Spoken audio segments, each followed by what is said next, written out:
with Alert Day coverage now. This is Wave News.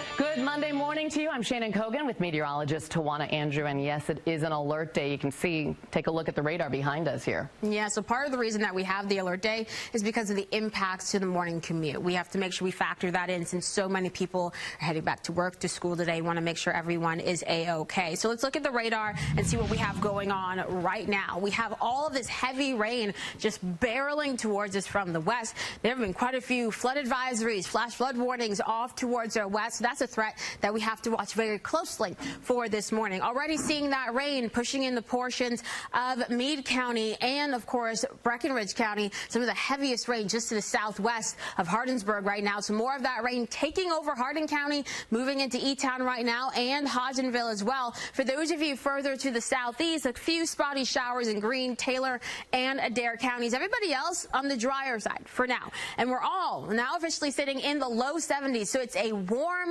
muggy morning out there. Over the next 12 hours, what we're going to be looking at for the morning round of storms. Some of these could be on the stronger side. We'll have to keep an eye on the heavy rain threat across the region for this morning and the potential for some stronger wind gusts embedded in some of these thunderstorms. So once we get into the late afternoon and evening, we'll see those temperatures trying to rebound into the 80s. How far into the 80s you get will influence your severe threat for later on today. And that chance of those stronger thunderstorms looks to be mainly south and southeast of Louisville. In addition to all of that, we have some gustier winds in the forecast for today with some of those wind gusts in the 20 to 30 mile per hour range as we get into the afternoon, but strong wind gusts near 60 miles per hour are possible with some of those thunderstorms. So yes, we have the widespread heavy rain, some of those gusty winds with the morning batch, but it's looking like you could potentially get into the upper 80s for highs across portions of south central Kentucky later on today, and with some sunshine coming your way as well. For those of you further to the south, that does enhance your potential for severe weather, which is why you're underneath that slight risk, that level 2 out of 5 chance for severe weather with those afternoon and evening storms. But remember, that is if you're able to warm up enough and if you see enough of that sunshine. So a lot to watch as we continue throughout the day today. But right now, we're just keeping an eye on that rain moving in and the impacts it could have on traffic. Kathleen. And so far, it doesn't appear to have too many big impacts. We're still watching this one area. Oh, and there it goes. We're still watching the area on 65 northbound right before the Snyder. There was a crash there. Traffic's still a little bit slow, but KYTC says at this point the crash itself is clear. But if you can, stay away from that area. All right, and there it is right there. But again, see, we still just have a little bit of slow speeds going through before you get to the Snyder as you're going northbound on 65. And we are watching everything for you on this alert day because we know as those rains come in, particularly, they could really affect traffic in your Monday morning commute, whether you've got school to worry about or not. So we're watching it. Shannon? Thank you, Kathleen. Well, today was supposed to be a Monday for kids in JCPS, but again, no children in the classrooms today. Schools are still closed today and tomorrow while the district continues to work on their transportation plan. Josh Ninke live at the Van Hughes Education Center with more now on what is next here, Josh. Yeah, Shannon, we're supposed to learn more today from JCPS about how their plan is coming together. We're not sure when exactly to check in on that update, though. Now, the district did make the decision over the weekend to cancel classes for another 2 days. They already canceled school last Thursday and Friday after the transportation disaster on the first day of school. Employees still working today, though, including those bus drivers who are out practicing those new routes. Parents continue, though, to be upset with the entire situation. I do wish there had been some sort of call for help from parents. Like my daughter rides the bus, but if we had to take her, we could. I know not every parent can do that, but if there had been some call for if you can take your kid to school, do it so we can save the system for, for those that really need it. Now, while we don't know when to expect today's update, there is a JCPS board meeting scheduled for tomorrow. It'll be here at the Van Hughes Education Center. Meeting starts at 6 p.m. It is open to the public, so you can come in person. Now, if it's too full or you can't make it out here yourself, they also stream this online. Live here in Louisville, Josh Ninke, Wave News. Thank you, Josh. Several Kentucky lawmakers with ties to JCPS hosted a public forum to talk about the transportation issues and other concerns for parents. Representative Daniel Grossberg is one of 5 Kentucky lawmakers who hosted this forum on Sunday.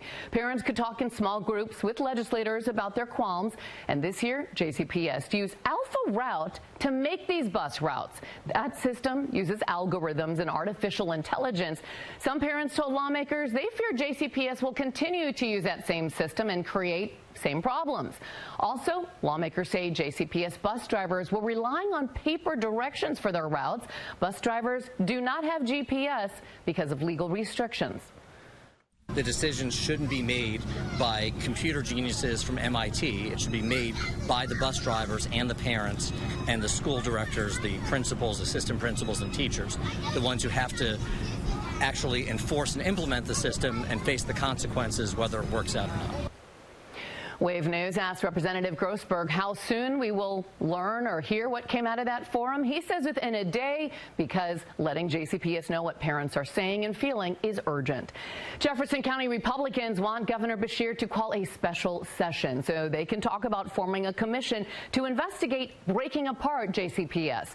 They also want the legislature to pass bills on charter schools and one that would allow students to attend the school closest to their home.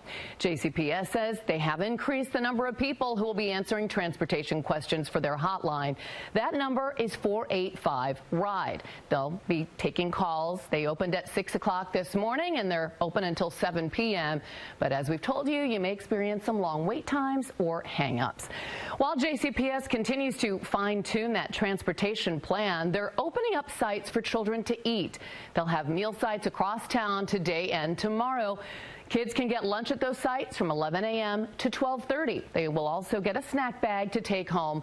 The meal sites will be at Moore, the Academy at Shawnee, Bates, and Cane Run, just to name a few. You can find a complete list of the schools on wave3.com.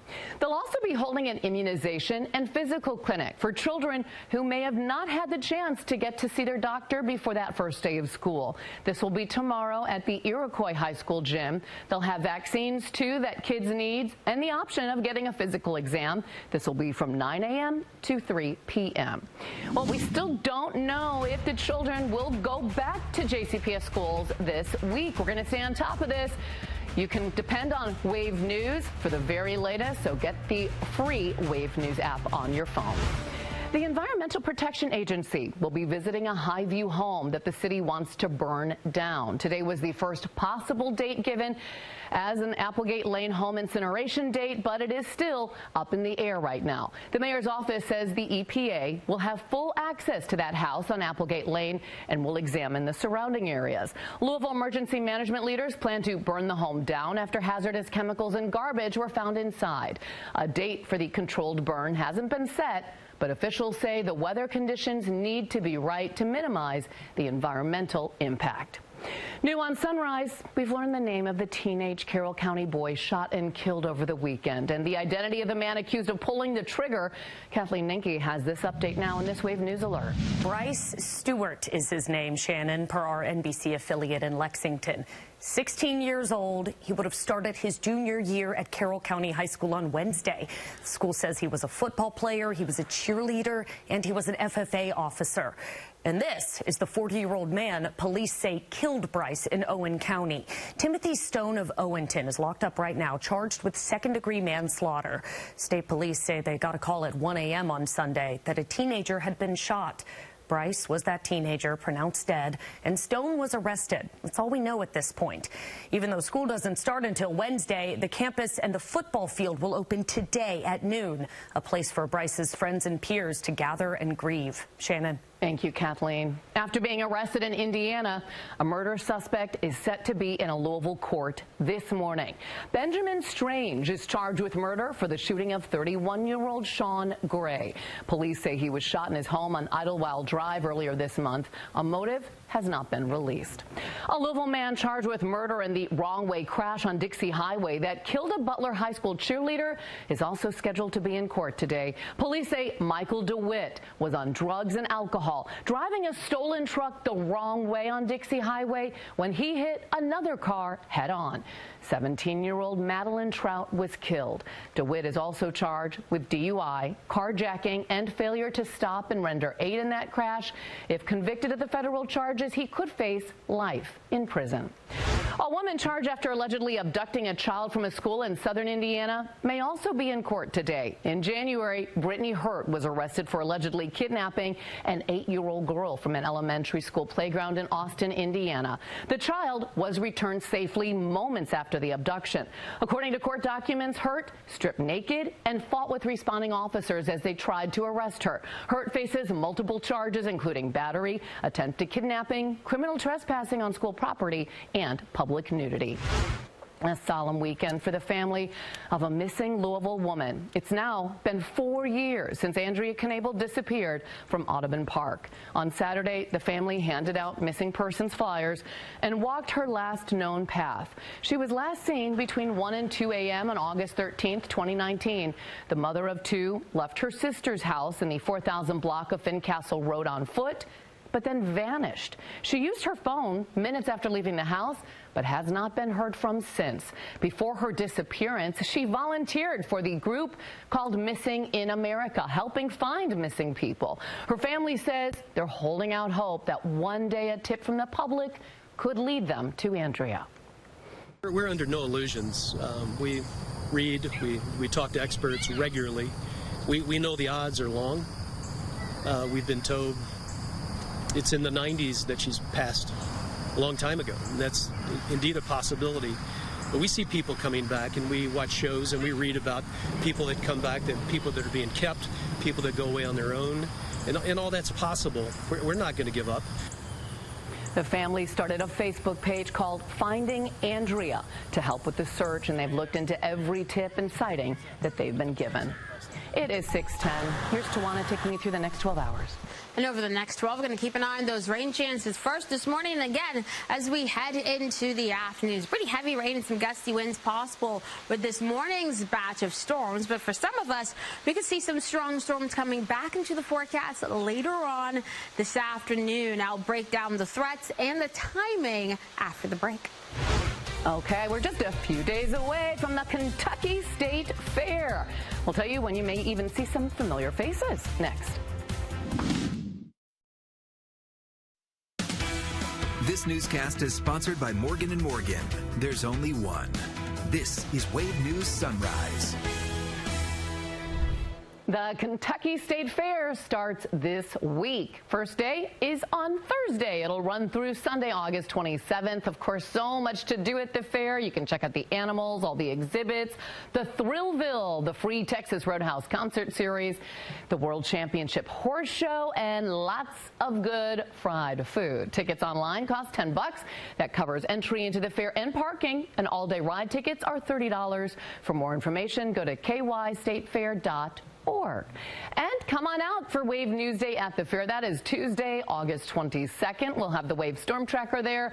Many members of the Wave team, so stop by between 10 a.m. and 5 p.m. to say hi and maybe take a selfie.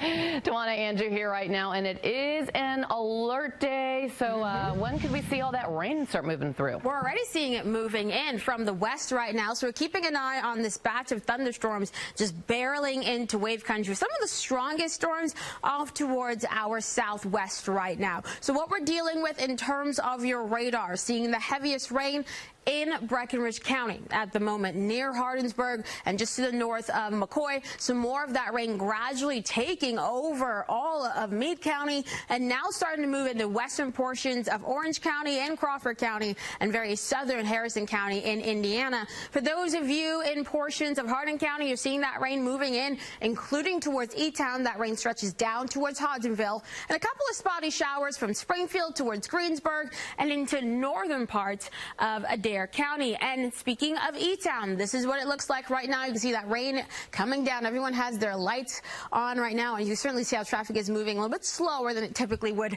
this early in the morning as that heavy rain continues to push through. Temperatures for every single one of us sitting in the 70s right now. We're keeping an eye on the potential for some stronger thunderstorms moving our way. We are all outlook with some sort of severe risk for today. Notice, for those of you in southern Indiana, you're underneath that green, that marginal risk of severe weather. That does stretch all the way back into the western portions of Meade, Breckenridge, and Grayson counties. Everyone else from Henry County into southern parts of Louisville down towards E-Town and over towards Columbia and Adair County underneath that slight risk of severe weather. But our threats remain the same. Damaging winds, heavy rain that may lead to some localized flash flooding. And as we head into the afternoon, we add in that potential for a few isolated tornadoes. So here's what we're seeing across the area. Some more of those showers and thunderstorms drifting into wave country right now. Some pretty heavy rain expected as we head through the 8, 9, 10 o'clock hours. Now, once we get closer to noon and past lunchtime, this is when all of these storms will exit the area. We'll get a little bit of a break into the early afternoon. The question is, how much will these clouds break apart? How much sunshine will we see? And how much will we warm up? Because all of those things factor into how much the atmosphere can destabilize as we head into the afternoon and bring about that potential for more severe storms for later on today. So in terms of your futurecast, once you get past 4 or 5 p.m., this is when we'll start to see some more of those showers and thunderstorms. The main line along with the cold front is going to be off towards the west. But as we head into the afternoon, this is where we can see a line out ahead of it forming across portions of Kentucky. And this is where we see that potential for more of those severe storms through 6, 7, 8 o'clock tonight. And then that last batch of rain with the cold front itself moves through later on tonight, fizzling as we approach midnight. Now, how much rain will we see? Well, most of us look to see around half an inch to an inch of rain, it looks like, especially for those of you along and north of the parkways. But keep in mind, for those of you who see multiple rounds of that heavy rain,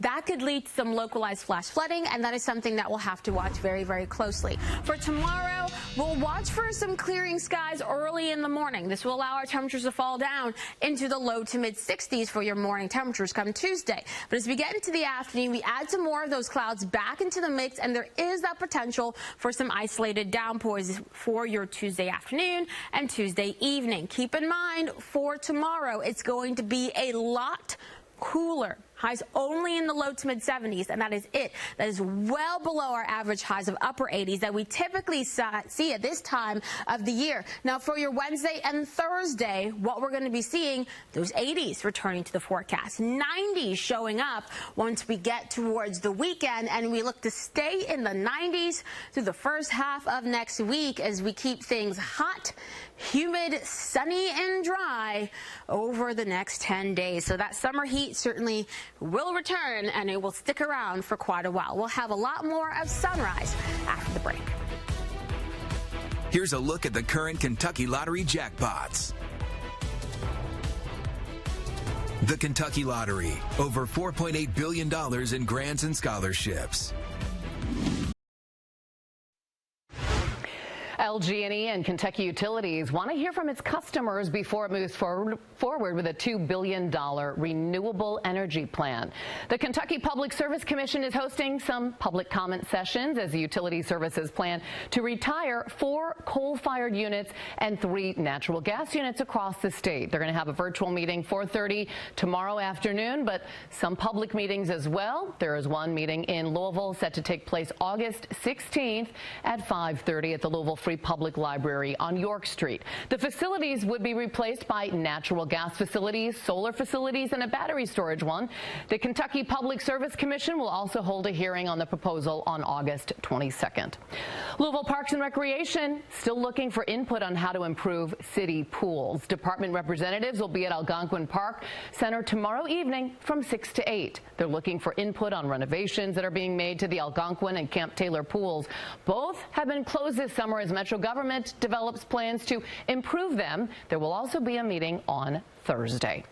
6:24 right now, and here is Tawana. So we have an alert day today. What about the next 10 days? Well, we see that heat coming back over the next 10 days. We've had a break for quite a while, and it looks like we're going to really see those 90s showing up with a vengeance over the next 10 days. So for today, we have the alert day mainly because of the impact the heavy rain and some gusty winds will have on the morning commute. Plus, we'll have to watch for the potential for some stronger storms, especially southeast of Louisville, as we get into the afternoon and early evening. Tomorrow, a lot cooler. Highs only in the low to mid 70s. That's it for your Tuesday as we watch some extra clouds and an isolated rain chance. Then the rest of the 10 days, just basically a gradual warming trend through the end of the work week and into the weekend, with 90s showing up this weekend and sticking around through most of next week.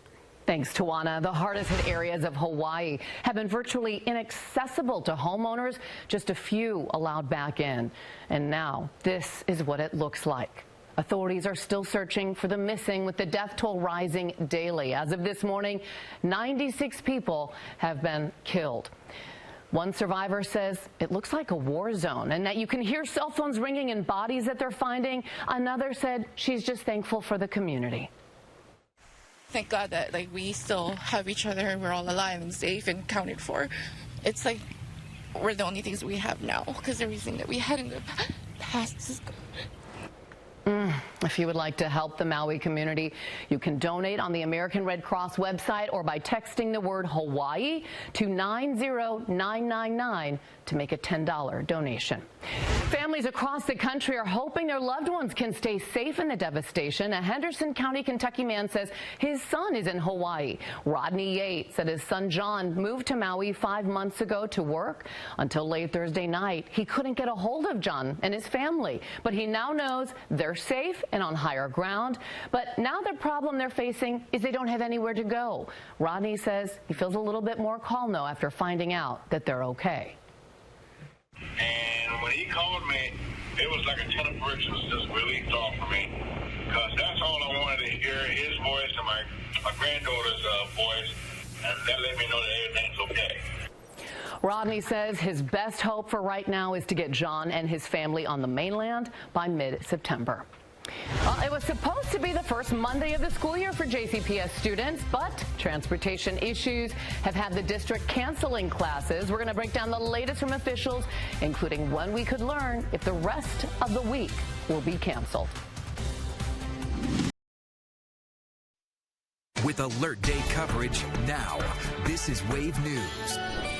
Good Monday morning. It is 6:30. I'm Shannon Kogan with meteorologist Tawana Andrew. And yes, it is an alert day. So if you're heading out soon, this is what you need to know. Yeah, you need to be keeping a close eye on the rain that's moving in right now. It's pretty heavy, and we're already seeing some of that heavy rain falling in some spots. Let's peek into E-Town, where you see the roads are shiny and wet as the rain continues to fall there. So we're watching more of this heavy rain moving in from the west. The severe weather is still well off to our southwest, which is some good news for this morning, but we're seeing that light to moderate rain from Orange County down into portions of Harrison County in Indiana. And for those of you from Meade County down into Grayson County, some more of that heavy rain, with the heaviest rain indicating all that red and orange you see right through the central portions of Breckinridge County. We continue to watch more of these showers and thunderstorms from Bullitt County down into E-Town. Not really seeing much in terms of rain just yet in the metro, but it will not take long for that to change. Some more of these showers and thunderstorms from Boston, the Bardstown to New Haven,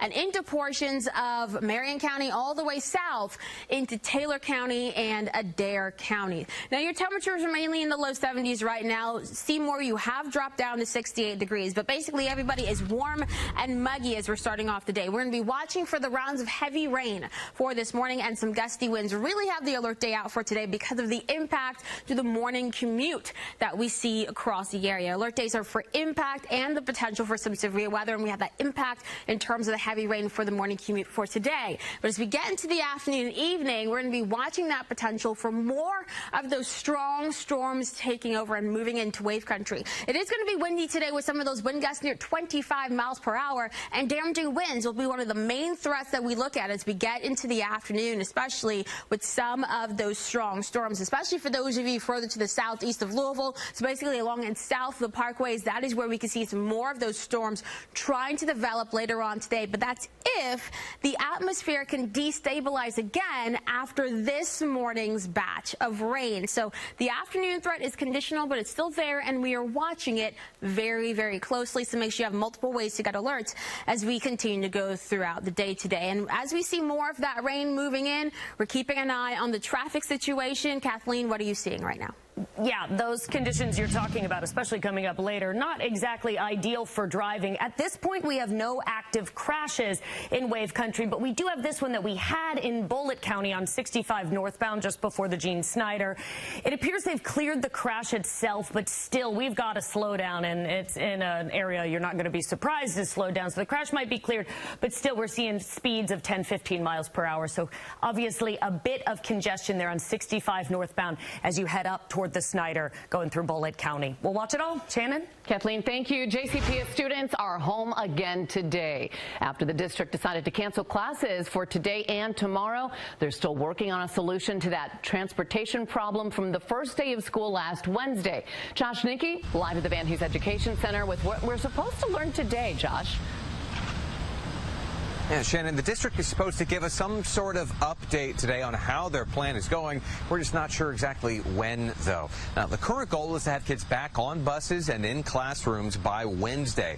You'll still see bus drivers out and about today, though, but again, no kids. They're continuing to practice those new routes, just part of the district's plan to get things up and running again. Some parents, though, still feel like they're being left in the dark. All of the rumors going around, like you don't know what to believe, and I just feel I'm in shock that in this day and age, like we could just cancel school and not have a short-term plan to get the schools open. If there is one, we certainly aren't privy to it. And while we don't know when to expect today's update, there is a JCPS board meeting scheduled for tomorrow. It'll be here at the Van Hughes Education Center. Meeting starts at 6 p.m. And heads up, there is a pretty lengthy agenda, but I can't imagine that the bus issue doesn't dominate most of the time here. Live here in Louisville, Josh Nicky, Wave News. Yeah, thank you, Josh. Okay, so the JCPS board had a listening session on Saturday to get ideas on how to make the district better for students. They talked about courses, discipline, the school choice plan, which many people blame for that bus chaos. Some lawmakers say they want to divide JCPS. Senator Karen Berg said it is not the time to try to divide Kentucky's largest school district with 96,000 children. Rolling Fields resident Danny Taffel said teaching students more life skills seemed to also be a theme. Understanding a credit card bill, understanding a mortgage, understanding what's involved in buying a car. Those basic things that some of these students start encountering when they leave high school really maybe need to be addressed. And I heard that from some of the community here today. No word on when the next listening session will take place. As Josh mentioned, the next JCPS board meeting is tomorrow evening. Now, the Southeast Y will be open for child care today. They're opening at 7 a.m. They'll stay open until 6 p.m. today and tomorrow. Parents have the option to register for one or both days.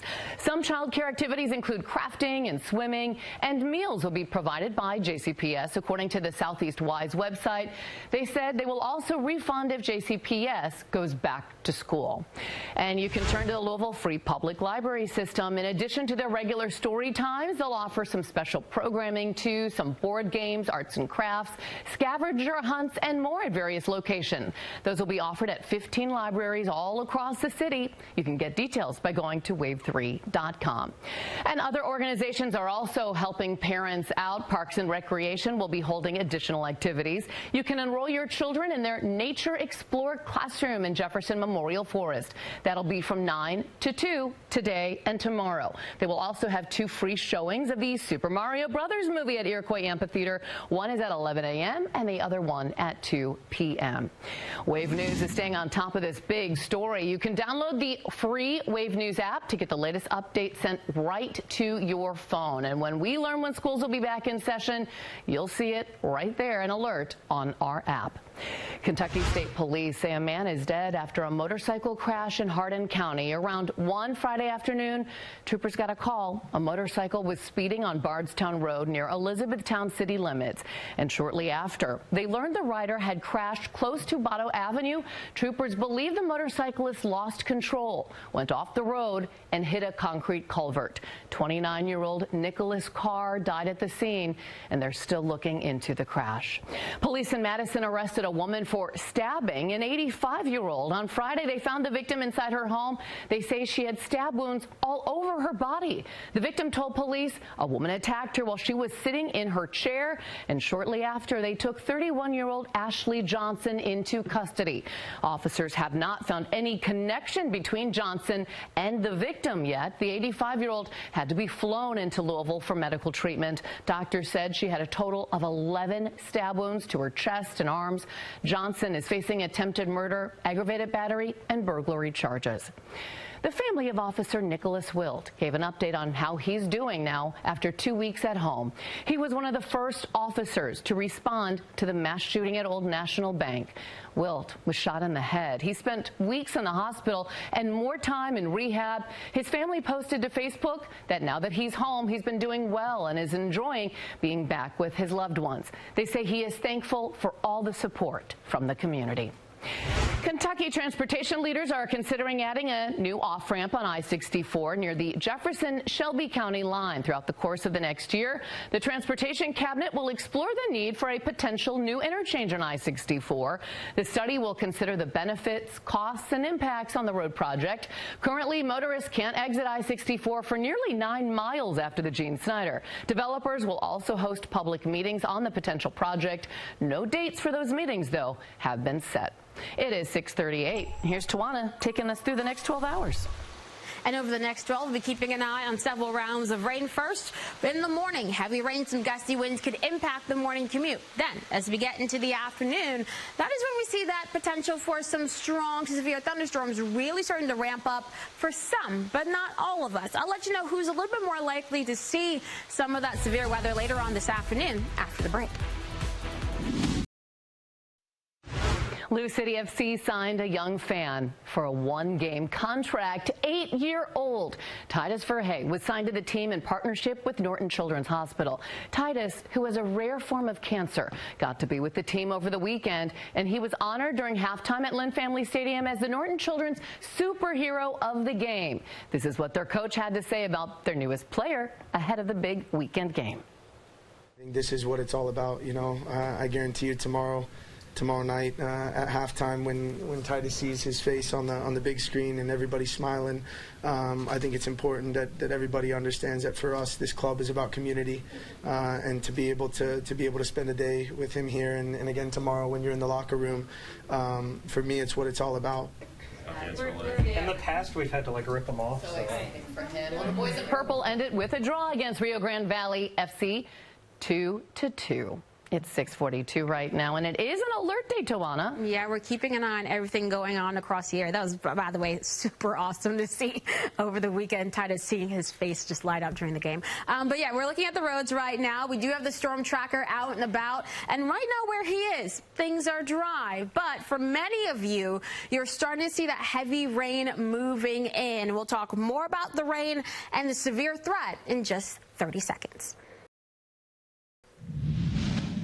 Meteorologist Tawana Andrew here with your alert day forecast. The storm tracker out and about right now, heading on 71 towards downtown Louisville, and things looking a-okay where he is right now.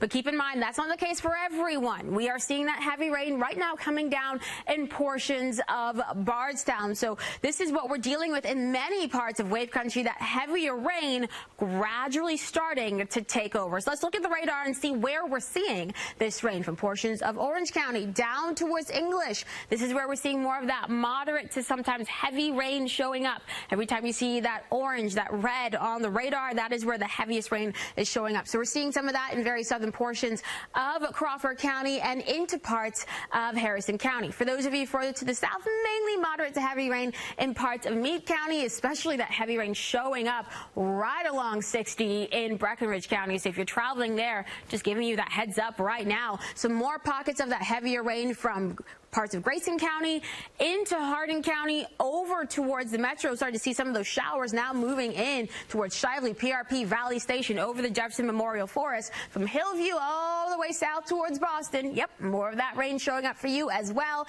And pockets of that heavy rain from Bardstown to Springfield. Seeing a few more of those showers stretching south from Lebanon down towards Columbia. This is all a part of the stationary front that is sitting over us right now. We have that boundary right along the parkways as well. We're seeing some of the strongest storms traveling right to our south towards Bowling Green. We could see several rounds of heavy rain that could lead to some issues with the morning commute, and that is part of the reason that we have the alert day for today. Temperatures mainly in the low 70s to kick off your Monday, and while the wind not really doing very much right now, we can see some of those wind gusts between 20 and 30 miles per hour as we head into the afternoon. Damaging winds will be the main threat with any severe thunderstorm that we see as we continue throughout the day, along with the heavy rain threat that may cause some localized flash flooding. And once we get into the afternoon, especially if we're able to warm up enough, we could add in that isolated tornado threat. And that is why we have that slight risk of severe weather for those of you from Henry County down towards Grayson County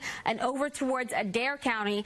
That's because as we head into the afternoon, if we're able to warm up enough, it's in these locations that we could really see that greater potential for some of that severe weather. But we all need to be weather aware for today, as we are all outlooked with some sort of severe risk. So let's break down the timing a little bit more. As we head into the 7, 8 o'clock hour, some more of those showers and thunderstorms gradually taking over. We're going to see more of that heavy rain impacting us through the 9, 10 o'clock hour, all the way through lunchtime. Now, once you get past noon, that is when we start to dry out a little bit. Temperatures should be able to warm into the low to mid 80s for most of us. But for those of you who see enough clearing skies and a little bit of that sunshine and temperatures warming into the upper 80s, that is where we have a much better chance for some of those stronger storms, and that looks to be a little bit more likely for those of you along and south of the parkways. We'll keep an eye on that potential for some more of those strong storms, indicated by those little pockets of pink showing up on your futurecast as we get past 4, 5 o'clock this afternoon.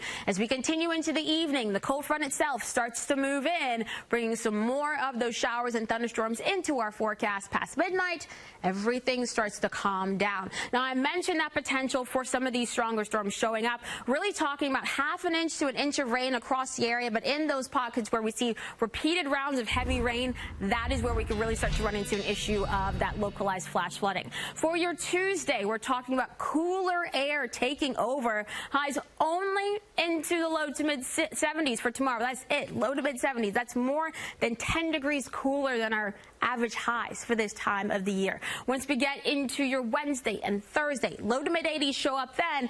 As we get into the weekend, we just start getting hotter and hotter and more humid. Temperatures jumping into the low to mid 90s over the upcoming weekend, and that is where we look to stay through the first half of next week. So, Shannon, we're really going to see that summer heat returning and then sticking around for quite a while. Whew, and this is why it is so important for those student athletes to remember to drink water. Parents should also keep a close eye on how much water their athletes are drinking and making sure that they also eat healthy foods. Hydration can help physical play and boost mental abilities. Dr. Richard with the Cleveland Clinic says keep the 3 R's in mind to avoid dehydration. That is replacement, replenishment, and recovery. Replace fluids with water, replenish those lost electrolytes. Choosing a good recovery drink is also important. And he says that they should hydrate too, long before they even hit the field. The hydration starts the morning before you get to practice. So don't skip the meals. Drink a bottle of water with your breakfast in addition to whatever you're going to have as for your meal. He also says this helps prevent heat illnesses and dehydration injuries, which are very connected. Families are still searching for a place to live after the EF1 tornado that hit Du Bois County 1 week ago. The National Weather Service has confirmed 6 tornadoes touched down in southern Indiana from Monday's early morning storms. A mobile home in Hayesville is one of the homes damaged. The Dyer family who lived there is now looking for a place to live with a mess to clean up there, but they say they're grateful to be alive. They also say that they woke up to the sound of trees snapping, and then seconds later they were screaming to get to safety. I was in the doorway. My wife was holding the storm door for me, and she was down there on that 3rd or 4th step right there, not even all the way to the ground. But that came down and smacked her across the back right here. It gets me because I was watching my wife's life flash before my eyes, and I was terrified. Now, she did have some injuries, but is going to be okay. The Dyer's daughter also had to miss her first day of school, so they could clean up that aftermath. They say their insurance is helping them pay to stay in a hotel. Now, according to Hop Skip Drive, a troubling bus driver shortage has been caused by lack of competitive pay, recruiting problems, and strict regulations, and it's affecting 80% of districts around the country. Coming up this morning on Today, a closer look at those transportation issues, including in Louisville. Today was supposed to be a regular Monday for students in JCPS, but again, no children in the classroom today or tomorrow while the district continues to work on that transportation plan after the mess from the first day of school last Wednesday. Josh Nickey live at the Van Hoos Education Center now with what's next. Here, Josh. Yeah, Shannon, we're supposed to learn more from JCPS today about how that plan is coming together. We're not sure exactly when they're going to give that update, though. But the district obviously made that decision over the weekend to cancel classes for an additional 2 days. They'd already canceled school last Thursday and Friday after that transportation disaster on the first day of school. Employees are still working, though, including those bus drivers who are practicing those new routes. I've seen a few going by me throughout the morning. Now, we don't know when to expect today's update. There is a JCPS board meeting scheduled for tomorrow. It'll be here at the Van Hoos Education Center. It starts at 6 p.m. and that is open to the public, so you can come in person, but if it's too full or you can't make it yourself, this will be streaming online. Live in Louisville, Josh Nickey, Wave News. Kathleen? Josh, with those kids off school, we've got a lot of options for ways to keep them entertained at a discounted price or even for free. The Slugger Museum is offering 2 free student tickets per paying adult. That adult will need a Jefferson County ID. The Fraser Museum is offering 3 free JCPS student tickets per paying adult. And the zoo is still offering $3 off all tickets today, too. Louisville Parks and Rec has some free ideas. Nature Explorer Classroom is open today and tomorrow. Or do a Jefferson Memorial Forest scavenger hunt. Also, 2 free showings of the Super Mario Brothers movie at Iroquois Park, 11 a.m. and 2 p.m. Of course, the Louisville Free Public Library is always free, and they've added extra activities this week for JCPS students at many locations. Story times, board games, arts and crafts, scavenger hunts, and much more. We've got a link to their calendar at wave3.com. Anchorage Art Studio Wet Your Palette is waiving their day of scheduling fees for their summer camp sessions today. Flat rate of $59 too if you want to just book the whole day for your kiddo. And it's not free, but the Southeast YMCA has open child care spots today and tomorrow, 7 to 6. They'll give you a refund, too, if JCPS changes course and goes back to school. They'll feed the kids free meals provided by JCPS, but any JCPS student can get that free meal at locations across town today and Tuesday. These sites will be open 11 to 12:30. Kids will get lunch and they'll get a snack bag to take home. And we have all of these details at wave3.com. So you can check out all the details right there. Tawana? Thanks, Kathleen. Keeping an eye on the rain coming down, and this barge just trudging along on the Ohio River right now. So we are continuing to keep an eye on these showers and thunderstorms moving in. That rain really coming down in E-Town, and we're starting to see more of those showers and storms taking over Wave Country as expected, with the rain also taking over the metro. Over the next 12 hours, we'll watch those temperatures trying to warm into the 80s. How far into the 80s we get will actually play a role in how much severe weather that we could see later on today. So we'll watch for that closely. It'll be windy as well for today with some of those wind gusts near 25 miles per hour. After that today, we are quiet 70s for highs on Tuesday, but by the weekend, 90s. Okay, whiplash. No kidding, right? Crazy. Thanks for joining us. The Today Show is up next. Get live streaming news, 24-hour weather, investigations, podcasts, and more. All for free with Wave Now. Watch on Roku, Amazon Fire, Apple TV, and the Wave News app. Sponsored by Kaufman and Stigger Injury Lawyers. Get the Tiger on your side.